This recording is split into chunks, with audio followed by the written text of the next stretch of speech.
Les persones que han sofert un ictus, en algunes ocasions i en algun moment del procés, poden manifestar dolor. El dolor a l'espatlla del cantó del cos afectat pel dany cerebral sol ser una de les manifestacions més comunes. La majoria d'aquestes persones parlen i semblen conscients del cos només pel dolor que senten. De vegades, són capaces de localitzar amb exactitud el dolor al cos.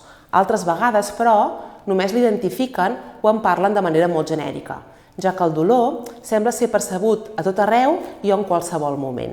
Si el fisioterapeuta li pregunta al seu pacient sobre com s'imagina aquella part del cos, si percep, per exemple, el braç que li fa mal de la mateixa manera que sent l'altre, les respostes poden ser sorprenents. Per exemple, ens poden dir: si tanco els ulls, no puc imaginar la meva espatlla esquerra. O bé, si penso en les dues espatlles alhora, no les sento iguals. La dreta la sento més dura.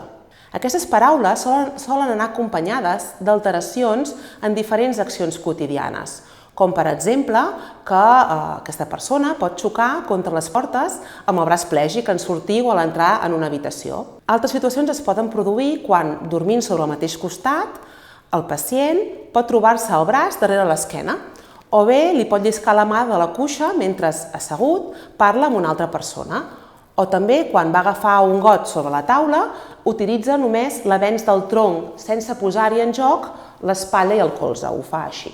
Però quin és l'origen d'aquest dolor que es manté en el temps?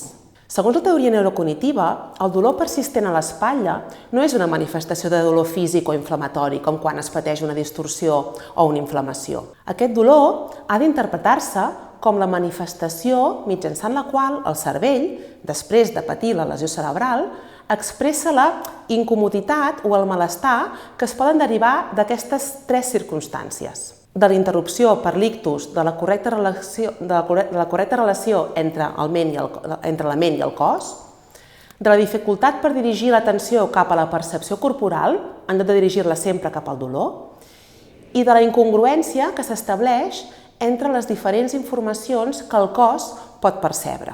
Aquest tipus de dolor es pot superar si s'actua sobre aquests tres diferents aspectes. Les actuacions que es proposen són les següents: restablir el vincle correcte entre la ment i el cos en l'acció, recuperar la capacitat de percebre el cos en la seva totalitat i fer novament coherents la informació corporal de diferents modalitats, com pot ser el contacte, la posició que sento a nivell corporal, la informació visual, entre elles. L'exercici neurocognitiu és un mitjà que el fisioterapeuta té per tornar al pacient a percebre i a conèixer el seu cos sense dolor, sent una experiència per trobar de nou el plaer de sentir el cos dins de les accions que realitzen al seu dia a dia. En la pràctica clínica es proposen exercicis en relació a la percepció del cos i en els quals sempre es planteja un problema, una incògnita, que el pacient ha de resoldre a través de l'activació dels processos cognitius, com per exemple l'atenció al cos, la memòria de les accions sense dolor, l'emoció de la percepció corporal sense dolor i la construcció dels diferents tipus de percepció corporals sense dolor, com el contacte, la posició corporal, etc. Aquesta activació cognitiva dirigida, que la persona aplica i aprèn en les sessions de fisioteràpia, li ha de permetre obtenir també una major autonomia en les situacions quotidianes, fora de la sessió de fisioteràpia. Per exemple, a casa ha de ser capaç d'activar en major mesura l'atenció cap al cos, o bé comparar o utilitzar la memòria del cos sense dolor per imaginar-se aquesta vivència en el cantó afectat, de manera que es pugui fins i tot modificar la seva emoció en relació al cos i a les accions que involucren, en aquest cas, l'espatlla. És tasca de tothom, de la fisioterapeuta i del pacient, poder-ho aconseguir.